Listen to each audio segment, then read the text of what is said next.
Om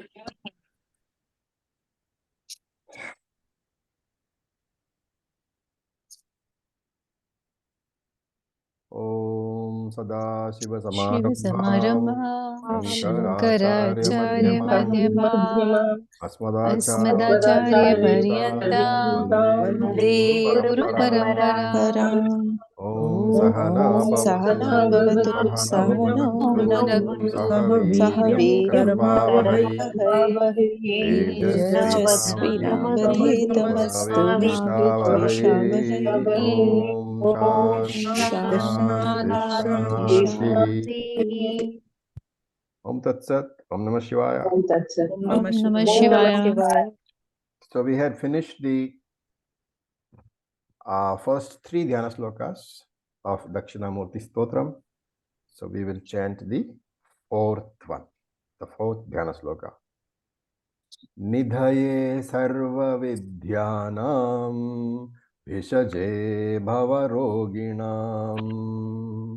Nidhaye sarva vidyanam vishaje bhavaroginam. Guruve sarvalokanam Dakshinamurtaye namaha.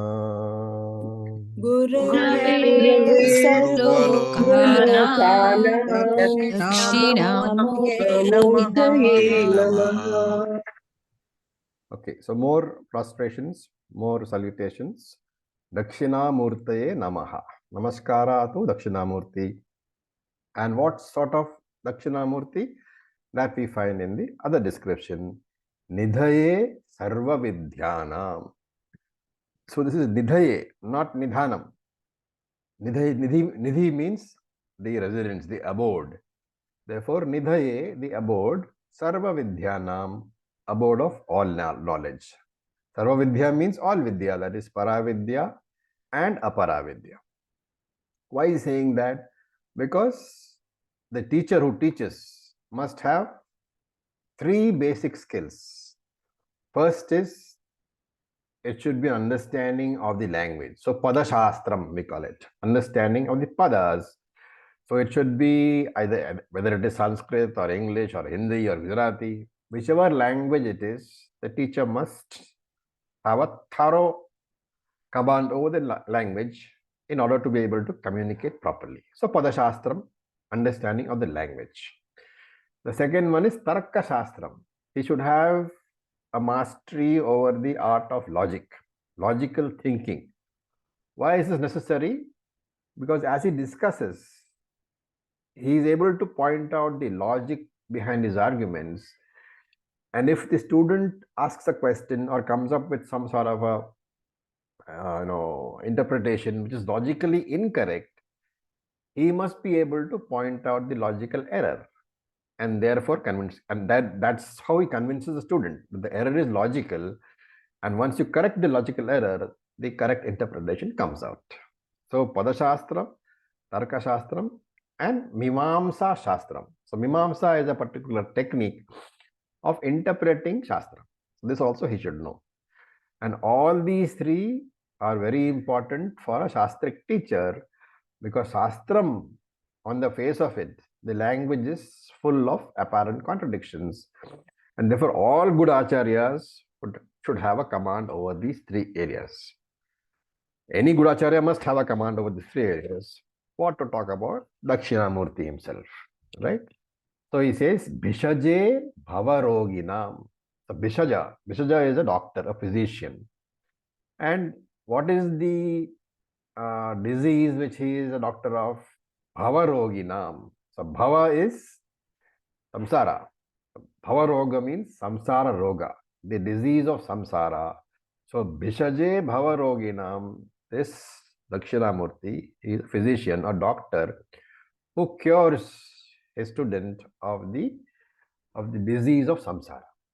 A great doctor. And that is why Lord Shiva is also called another name which implies a doctor. What is that name? What is the name for Lord Shiva which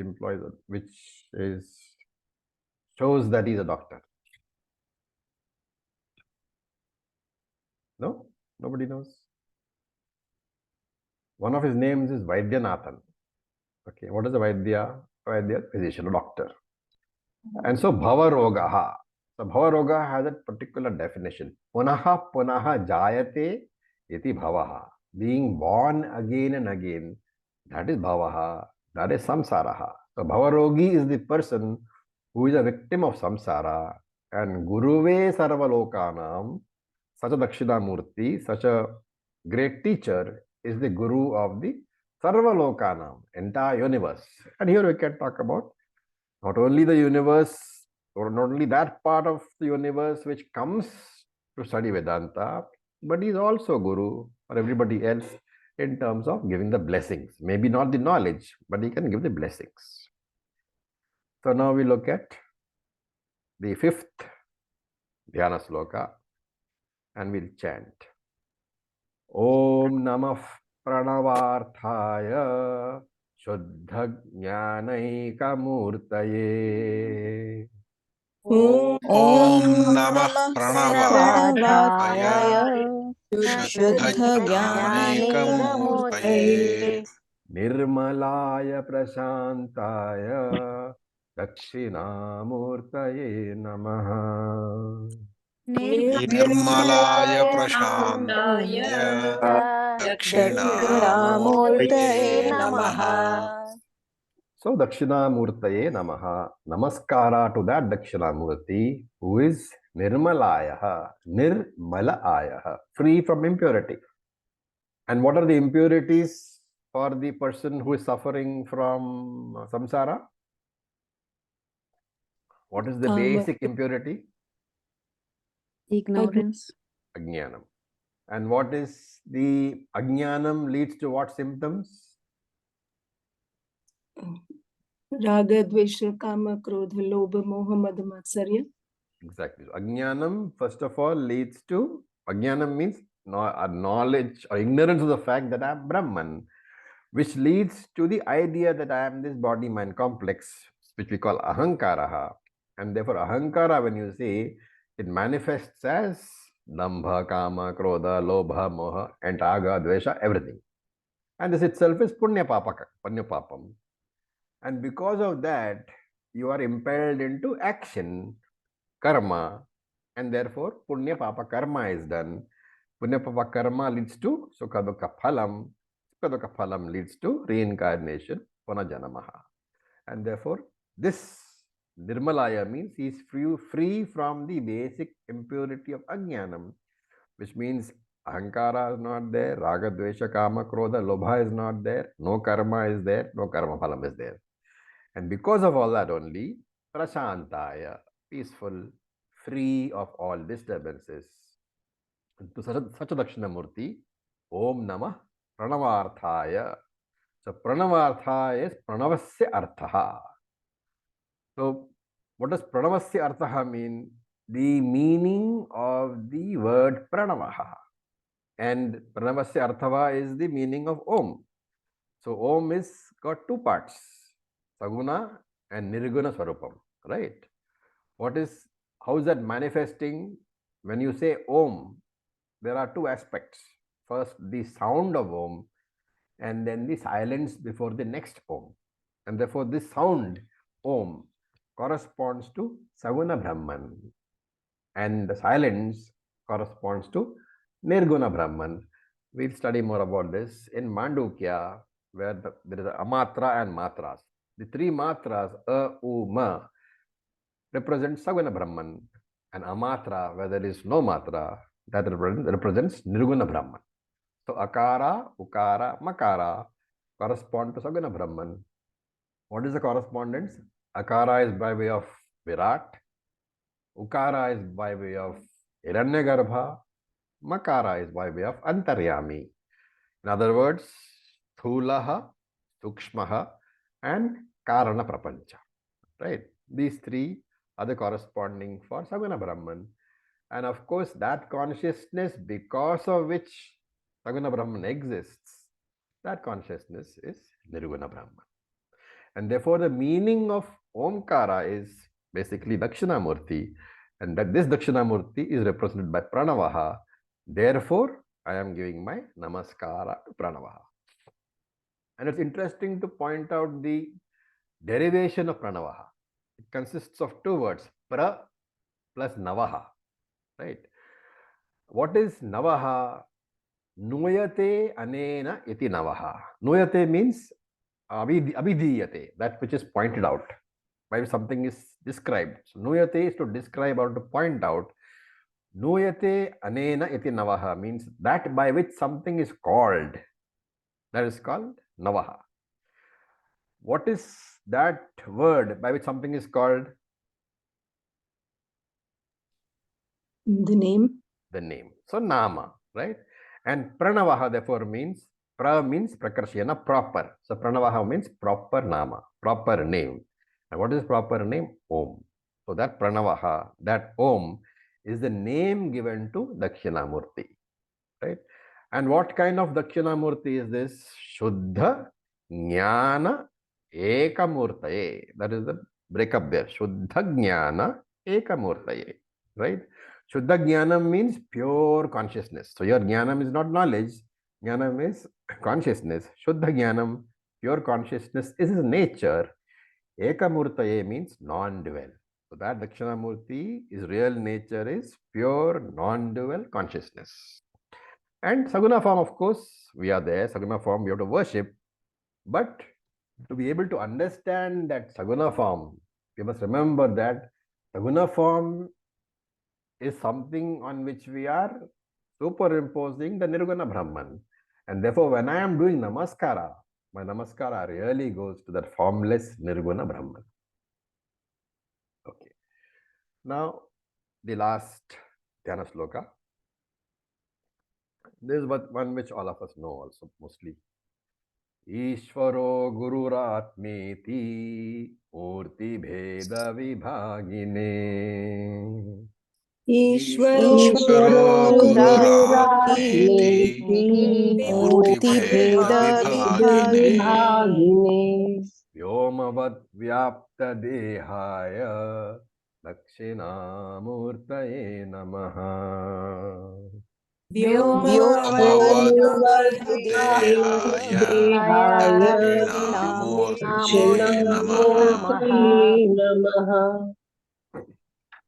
when one wants to teach or when one wants to learn, there are various factors involved. There is a triputi involved. What is that? Pramata is the student, the one who wants to learn. Prameyam is the subject about which you are learning. What is the third one? Pramanam. Pramanam, the source of the knowledge. That which connects the student and the subject matter is the source of the knowledge. So Pramata here is Shishya, the student. Pramanam is Veda. Prameyam is Brahman. Okay.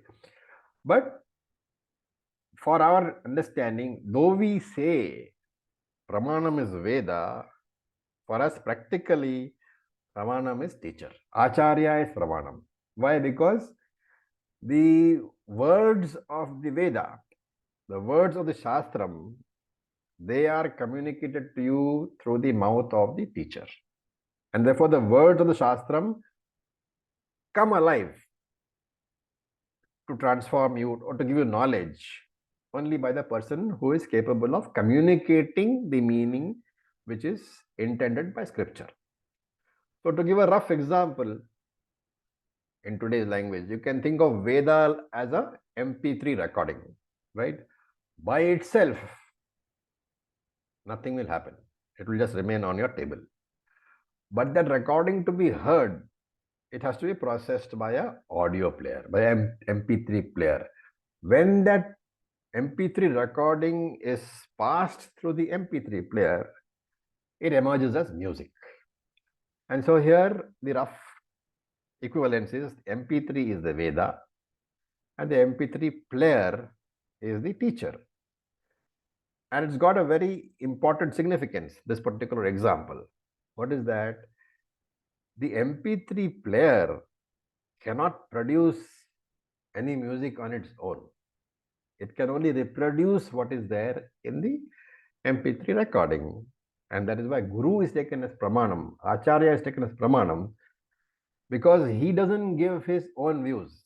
His views are aligned to that Shastra. So when he talks, essentially it is the words of the Shastra only. And therefore, Acharya is Pramanam and Pramayam, of course, is Brahman. Okay, remember, here I must point out that these Dhyana Slokas, we had said earlier also, they are not by Shankara, they are from other Acharyas. Okay. And so the Acharya says, therefore, Murti Bheda Vibhagine. This Dakshinamurti, Murti, what has he done? Vibhagine Bedaha. He has divided himself into different forms and into three forms. What are they? Ishvaraha, Guru, Atma iti. Ishvara, Gururatma iti. Ishvaraha, Guru, and Atma. He has divided himself to Ishvara, which is the Prameyam, the Guru or the Acharya, who is the Pramanam, and the Atma. Here it is not Satchidatma, it is Jivatma, Pramata, the student. A very nice little way of expressing that the Veda, the Acharya, Ishvara, and the student. They are all only different forms of Dakshinamurti. And Brahman has divided himself into three forms. And this division, now the question is, we say Brahman is non-divisible, right? Then how do you say Murti Bheda Vibhagine? What is the answer to that? You have to be able to reconcile all these statements. We are all advanced students, right? When you say that Brahman is not divisible, a non-divisible entity, how are you saying now that this Brahman has divided himself into Ishvara, Guru, and student? It is to understand, it is only to understand it at the transactional level. Very good. So this division, remember, is always from Vyavaharika Drishti. From Vyavaharika Drishti, there is no duality, no non-duality. Vyavaharika Drishti, transactional level, relative level, is always duality. Therefore, this division exists from the Vyavaharika Drishti, but from the Paramarthika Drishti, from the original absolute level, what is he? Vyomavat Vyapta Dehaya. So Deha here means Swarupa. It doesn't mean body. Deha here means Swarupa. That Swarupa, Vyomavat Vyaptaha, is all pervading Vyaptaha, like what? Vyomaha, Akasha, space. Thus, from the Paramarthika level, this Brahman is all pervading like space. But that same undivided, all-pervading Paramatma, from the transactional level, from the Vyavaharika level, he appears, the same undivided single consciousness appears in the form of the Triputi, Pramata, Pramanam, Pramayam. Okay. Now remember that the Shanti mantras itself, if you study the Shanti mantras well enough, and since many of us have already done some Upanishads, the Shanti mantras themselves, you can extract the entire Upanishadic teaching from the Shanti mantras themselves. And actually speaking, therefore, Dakshinamurti Stotram is supposed to be studied after the study of the Upanishads. It is an advanced Stotram. It should be done after the study of the Upanishads. But for those who have not done the Upanishads, they can take it as an introduction to the study of Upanishads. For those who have completed some of the Upanishads, they can take it as a revision of the Upanishads. With that, the Shanti mantras are over. Before we move into the Stotram proper, I will throw it open for any questions.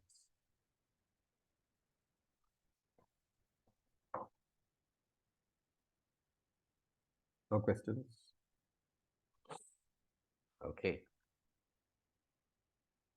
So let us look at the first verse we will chant. It's a difficult meter, so you need not take the tune I am chanting as the final tune, but you can also come up with your own tunes. Vishwam darpana drishyamana nagari tulyam nijantargatam. Vishwam darpana दर्पणदृश्यमान drishyamana nagari tulyam nijantargatam निजान्तर्गतम् पश्यन्नात्मनि मायया बहिर्व उद्भूतं यथा निद्रया. पश्यन्नात्मनि मायया बहिर्भूतं यथा यथा यथा निद्रया साक्षात् कुरुते प्रबोध समये स्वात्मानमेवाद्वयम्. साक्षात् कुरुते प्रबोधसमये स्वात्मानमेवाद्वयम् तस्मै श्री गुरुमूर्तये नमः. इदं श्री दक्षिणामूर्तये. तस्मै श्री गुरुमूर्तये नमः इदं श्री दक्षिणामूर्तये. So this stotram has 10 verses, because we are excluding the Dhyana slokas, which really speaking have been contributed by other acharyas. But anyway, stotram itself has 10 verses, and as I said before, the entire teaching of all the Upanishads is presented in these 10 verses. And therefore, this stotram is ideally studied by those who have a background of the Upanishads already. And for such students who have already studied the Upanishads, this stotram can be thought of as Nididhyasanam text. Traditionally, of course, this stotram is also used as a daily prayer. Okay. So you say, Tasmai Shri Guru Murtaye Nama Idam Shri Dakshina Murtaye. Prostrations to this Lord Dakshinamurti. And who is he? Tasmai Shri Guru Murtaye. He is in the form of my own teacher, because the original Dakshinamurti is not available to me in any form excepting in the form of my own teacher. Therefore, the Vedantic student looks upon his own Acharya as the manifestation of Dakshinamurti. Okay. Now, before we begin to look at the words of this verse, a very brief overview of the content of the Upanishads, which most of you have already studied, at least Bhagavad Gita and Tattva Bodha, so you should be able to relate to what I am saying. What does the Upanishad say? The very purpose, the Tatparyam of the Upanishad is to reveal to us our own nature. And every Jivatma, every Jiva consists of two pieces, Atma plus Anatma. You have to recall RC1, RC2, RC3, RC4, RC5, RC6 from Tattva Bodha. You'll understand what I am saying. So I'm not going into all that. I'm taking for granted that you all are already familiar with these concepts. Reflected consciousness and original consciousness and matter, Anatma. So every Jiva is a mixture of Atma and Anatma. And Shruti says, you must understand that as a Jivatma, you are this mixture, but one part of this mixture is Mithya, one part is Satyam. That Mithya portion is matter, and the Satyam portion is the original consciousness. That original consciousness, because it is in contact with the matter, there is a reflected consciousness also. The reflected consciousness automatically means Anatma plus OC. So RM, reflecting medium, plus OC, original consciousness, gives rise to this fictitious entity, this Mithya entity called the Jivan. So Upanishad says, you are actually Jivatma, but in that mixture, if you analyze, you will find that the consciousness which you are experiencing is the RC, is the reflected consciousness, which you can experience because there is a reflecting medium, but the reflecting medium is mithya. Therefore, the reflected consciousness is also mithya. If you drop these two, mentally eliminate these two, what remains is the original consciousness, the OC. That alone is your real nature. So, Atma is in the nature of Chaitanyam alone, consciousness alone, Chaitanya Swarupaha. And we saw the description of consciousness, not part, not product, not property of the body, a separate entity which pervades and enlivens the body, not limited by the boundaries of the body, survives the destruction of the body, but the surviving consciousness you cannot transact with, you cannot recognize after the body, the reflecting medium is gone. So these 5 points you must remember. And after saying all this, Upanishad says, learn to acknowledge and recognize this Atma, this consciousness, as your real nature. And in this first verse, Shankara is dealing with the topic of the Atma, Anatma. The Atma, Anatma, Sambandha, the connection is being given. And he gives two examples, Drishtantaha. So one is Darpana Nagari. Darpana Nagari. Nagari means a city. Right? Hindi Nagar, a city. Darpana Nagari means a city which is seen in the mirror. That is one example, one Drishtantaha. And the other example is Swapna Nagari. A Nagari, a city which is seen in a dream. So the example is of city only. One is city seen in the mirror and one is city seen in the dream. Okay. So he says, Vishwam Darpana Drishyamana Nagri Tulyam Asti. Right. So Vishwam Tulyam Asti. Tulyam is comparable. So Vishwam, this universe, Tulyam Asti, is comparable to what? Darpana Drishyamana Nagari. That Nagari, that city, Darpana Drishyamanaha, which is seen in a Darpana, in a mirror. Okay. Now, one important, point here is that Shankara is giving the example of the city which is seen in the mirror. And therefore, in our discussions, we have to stick to the example, which is what? The city which is being seen in the mirror. You should not consider the original city at all. The original city does not come into this discussion at all. We have to stick to the example of the city in the mirror. Okay.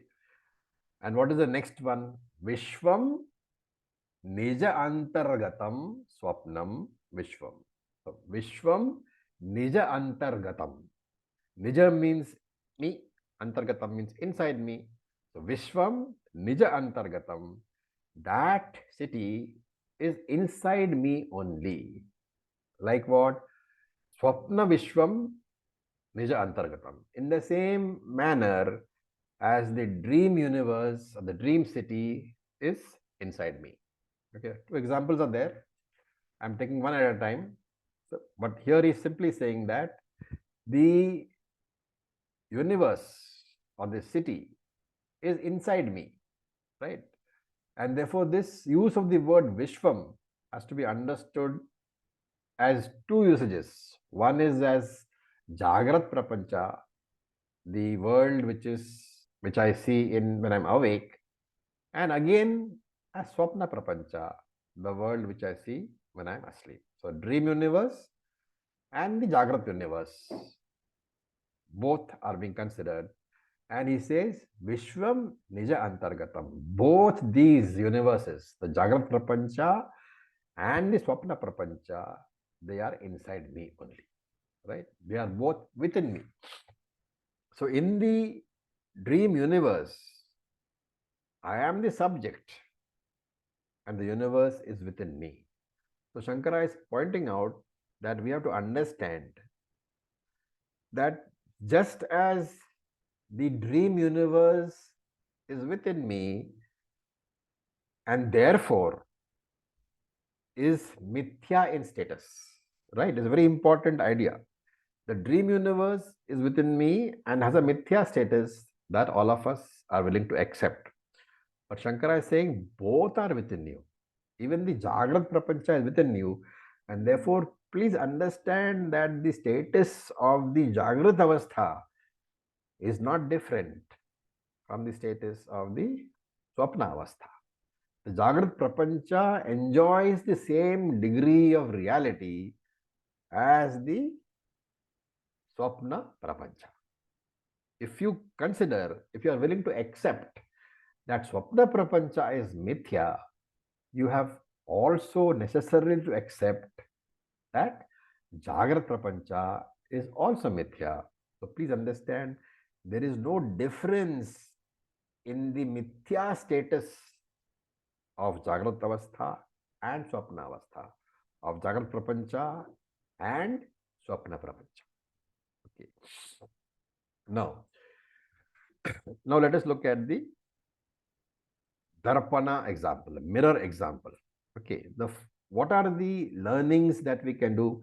As I said, we are seeing, the example is that we are seeing a city in the mirror. Okay, that's the example. And therefore, you do not go to the original city which is being reflected. You are only seeing the reflected city. You are focusing attention only on the reflected city. What is the support, the adhishthanam for the reflected city?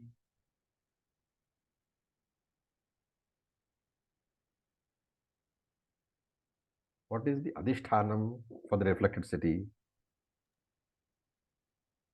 The mirror. The mirror. Okay.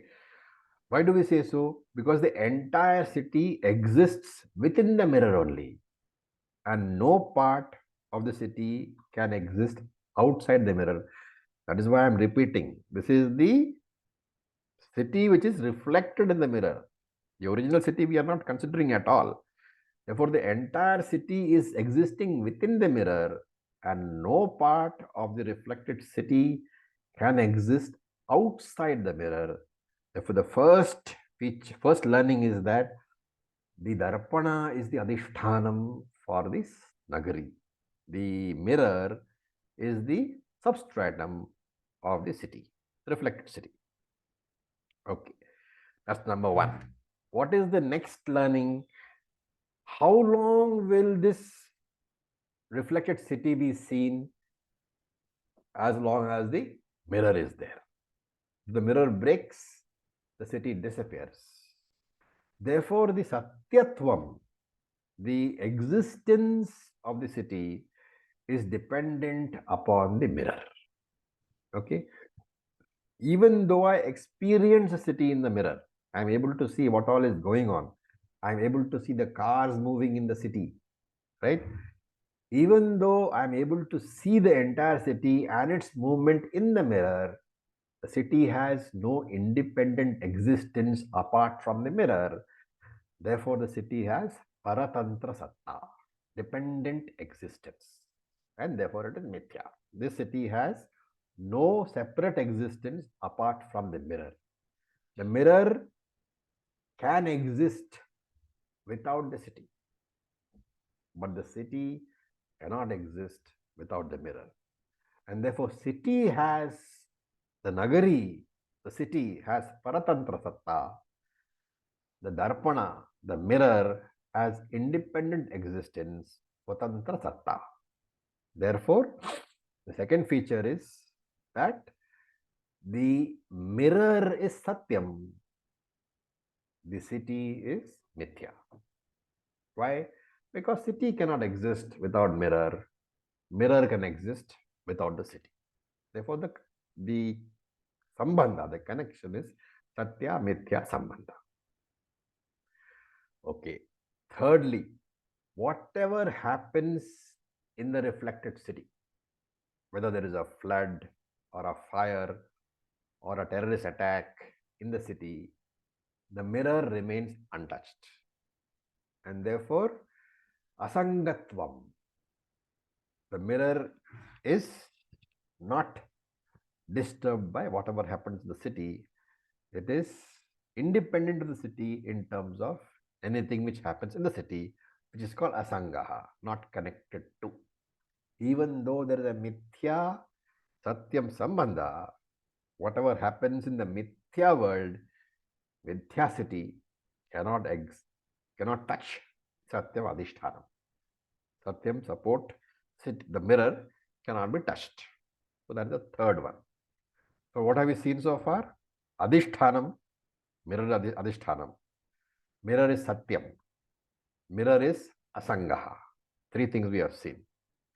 Then the mirror is one, non-dual. But inside the mirror, you have the city, your various buildings, your various residents, your various cars, your various dogs. So inside the city, you can find lots of duality, but the mirror is only one, right? There is no second mirror, and therefore the mirror is Advaitam. Based on this, what is the sambandha of the city and the mirror? The supported sambandha. In Sanskrit, Adhisthana Adheya Sambandha. Or in other words, Satyam Mithya Sambandha. So these four items we have to derive from the example of the city in the mirror. So we have to now to go to the next example of the Swapna. But before that, are we clear about the four derivations, the four ideas which have come out of that example? Any doubts? Remember, No, for Acharya. advanced students, all this is already known. It's just a summarization. For those who don't know, those who have not done the Upanishads or not done a substantial portion of the Gita, please treat this as an overview of introduction to Vedanta. Okay.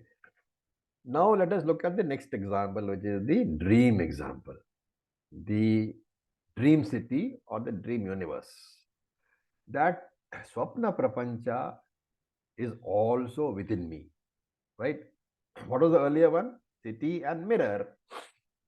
Now we are making it dream universe and I, the dreamer or the waker. So I am the supporter, I am the Adhishthanam, and the Swapna Prapancha is the Adheya. This is the example. The first example was mirror and reflected city. Here it is I and the dream universe, which is within me. The commonality is what? The city was within the mirror. The dream universe is within me. And therefore, the same four features you can derive. Adhishthanam of this dream universe. The substratum of this dream universe, I am. I might be seeing many people in the universe. I might be seeing many animals in the universe. I might be seeing various buildings in the universe. In my dream universe, there might even be other planets and stars and galaxies. But where are they all resting? They are resting within me alone. Right? Then this dream universe and all its galaxies and stars and planets and people and buildings, they have no existence which is separate from me, the dreamer. Right? For that Swapna Prapancha, for that dream universe to continue, I must continue to sleep and dream. Therefore, the dream is born from me, exists in me, and when I wake up, the dream dissolves into me alone. Therefore, the dream has dependent existence, Paratantra Satta, while I, the dreamer, have Swatantra Satta, the independent existence I alone have. Now, in third one is, in the dream, I might have a major accident and be bleeding all over, and I've lost my legs and hands. I might be the richest person in the world or the most terrible person in the world. But when I wake up, I am not affected by any of those.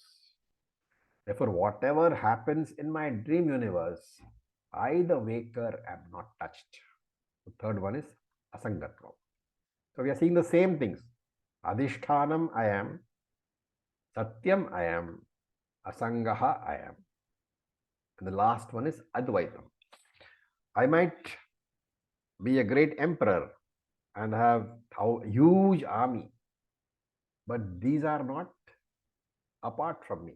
Might have a huge army, I might have a huge population under my control, but they don't exist separate from me.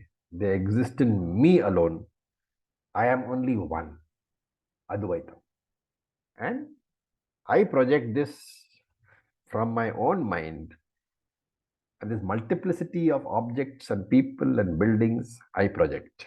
But I am only one. And based on these two examples, Shankara wants to say that similarly, I, the Atma, project the entire Jagrat Prapancha and Swapna Prapancha. Therefore, you can compare both the Prapanchas to Darpana Nagari, the city in the mirror, and the universe in my dream. And if you extend the comparison, then I, the Atma in this case, I am the substratum, the Adhishthanam of the entire universe. The whole universe exists within me alone. And for those who have studied Kaivalya Upanishad, you may remember, Mayeva Sakalam Jatam, Mayi Sarvam Pratishtitam, Mayi Sarvam Layam Yanti. From me, the universe is born. In me, the universe is sustained. And to me alone, the universe will dissolve. Therefore, first one is, I am the Adhishthanam. Second one, similarly, is the universe does not have an existence separate from me. Therefore, I am Satyam. Universe is Mithya. Remember, I am Atma over here, right? So I the Atma am Satyam. Universe is Mithya. Similarly, Asangaha. Any event in the universe is an interaction between the Mithya body, the Mithya mind, and the Mithya universe, which is of a different level of reality. It's of a lower level of reality than me, the Atma. Therefore, I, the Atma, can never be affected by any of these events. And that's why Krishna said, Guna Guneshu Vartante and Indriyani Indriyartheshu Vartante. The gunas interact with the gunas. The Indriyas interact with Indriya objects. But I, the Atma, am not touched. Hence, from Paramarthika Drishti, from the viewpoint of the absolute level, I alone exist. I am Satyam. Everything else is a lower order of Mithya. And therefore, from Paramarthika Drishti, Aham Satyam, Jagat Mithya. When I have understood and assimilated this truth, then I am free. Now, even when you say that, you might ask the question, when will I be free?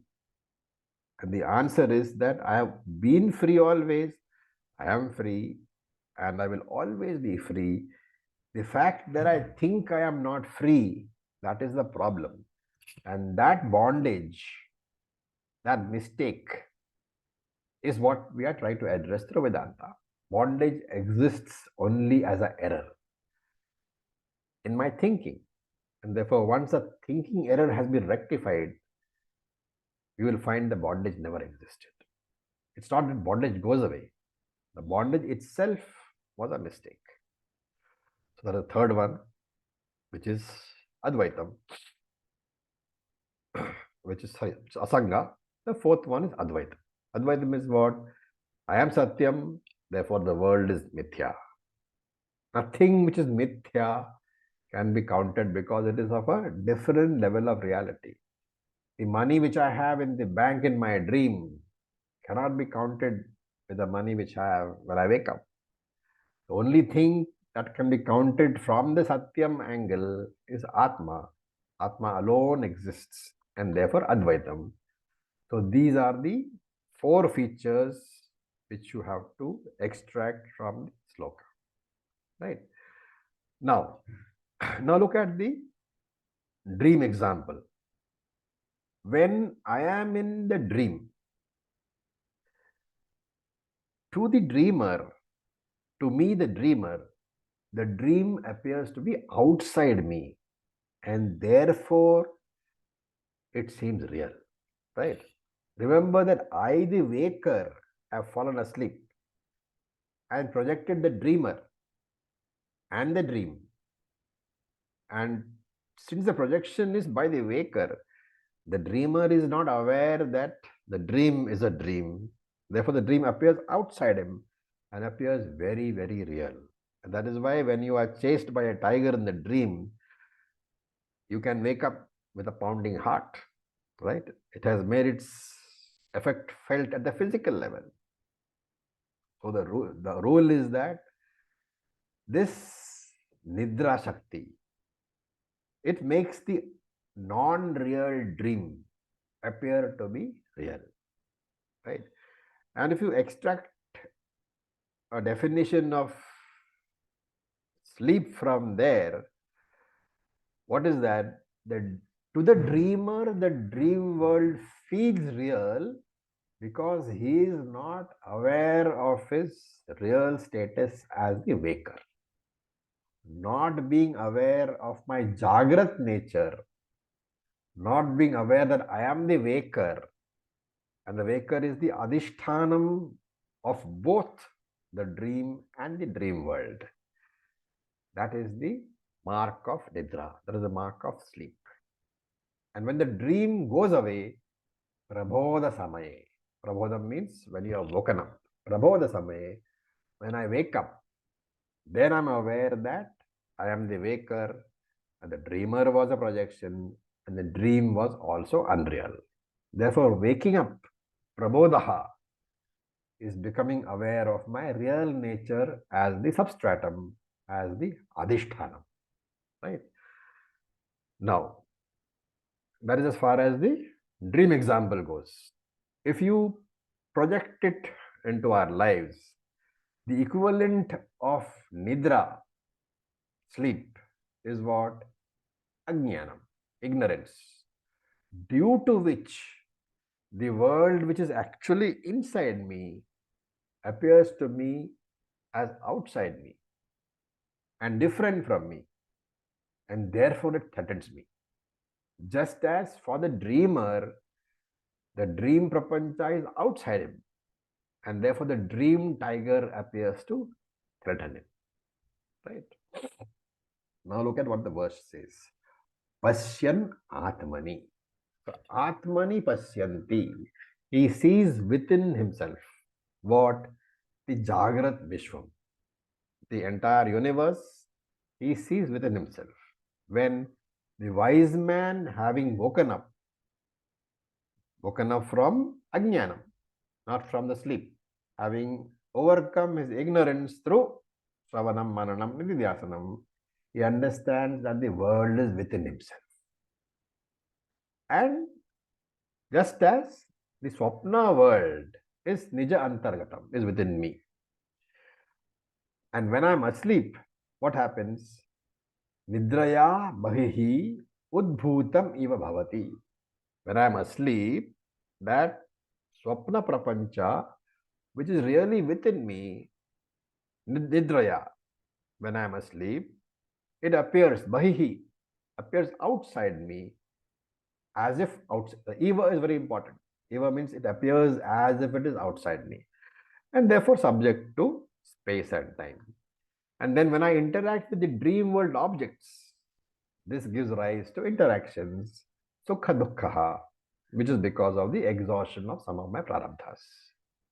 In the same way, this universe, Nijaha Antargatam Jagrat Vishwam, this universe which is within me, really appears out, it looks outside you, it appears outside you because of Ajnanam alone. When you are a dreamer, the reality is obstructed by the Nidra Shakti, by the power of the dream. When I am awake, the reality is obstructed by the power of Maya Shakti. And therefore, Shankara uses the word Eva to convey that it appears to be so, but it is not so in reality. So, some very important sentences. Jagrat Vishwam Darpana Drishyamana Nagari Tulyam Asti. Jagrat Vishwam Darpana Drishyamana Nagari Tulyam Asti, which means that this Jagrat universe, this Vyavaharika universe, the external universe, is like Darpana Drishyamana Nagari, is like the city in the mirror. Right? That's number one. First learning that the universe, this universe in which we are there, it appears, it is equivalent to the city in the mirror. That is learning number one. The second one is Jagrat Vishwam Nija Antargatam Swapnam Vishwam Eva Asti. This dream which is within you, in the same manner, this Jagrat Avastha, this Jagrat Prapancha, this universe is within you also. So first is, universe is like the city in the mirror, and just the second one is, just like the dream universe is within you, this universe, Jagrat universe, is also within you. And Jagrat Vishwam Atmani Pashyati, the wise man who has understood, he sees the universe within himself. Nija Antargatam Swapna Vishwam Nidraya Bahihi Udbhutam Asti. This universe is inside you, but it appears to be as if it is outside you. Why so? In your dream state, as a dreamer, the Nidra Shakti obstructs the reality that this dream universe is actually within you. When you are awake, Maya Shakti obstructs the reality that this universe is actually within you. So these 5 ideas we have to assimilate. And then what happens? Yaha prabodha samaye swatmanam eva dvayam sakshat kurute. Prabodha samaye. When I wake up. So it can be in 2 ways. When I wake up from my sleep, as far as the swapna prapancha is concerned. When I wake up from my ignorance, as far as the Jagrat Prapancha is concerned. Therefore, Yaha, that sleeper, the one who is not aware, Sakshat Kurute Swatmanam Eva Dvayam. He recognizes himself. Sakshat Kurute Swatmanam. He recognizes himself as what? Advayam. The one without a second. No dream object and no dream world is there. Sakshat Kurute. He recognizes directly himself as the waker. Here, Kurute is a word carefully used. You should not understand it as becoming. So he does not become the waker. He does not see the waker, but he recognizes himself as the waker. The recognition is very important. You do not become, you do not perceive, you just acknowledge that you are the waker. It's a simple acknowledgement of the truth, that is, that I am Brahman. Similarly, in Atma Jnanam, I do not see the Atma, I do not become the Atma. I simply recognize myself as the Atma. It's a simple acknowledgement of the fact that yes, I am Brahman, I am the Atma. So with this, the first verse is over, and that's all for today. Any questions?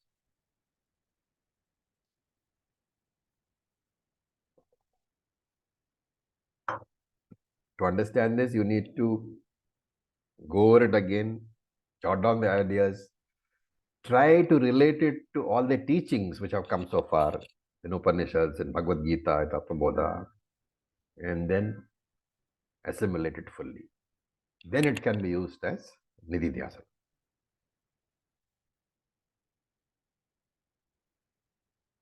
Okay, so with this we'll stop for today. Oh. Purnamada Purnamidam Purnana Purnamudachyate Purnasya Purnasya Purnamevavashishyate. Om Om Shanti Shanti Shanti Shanti. Om Tat Sat. Om Om Tat Namah Sat. Shivaya. Om Tat Sat. Thank you, Acharya. Thank you, Acharya ji.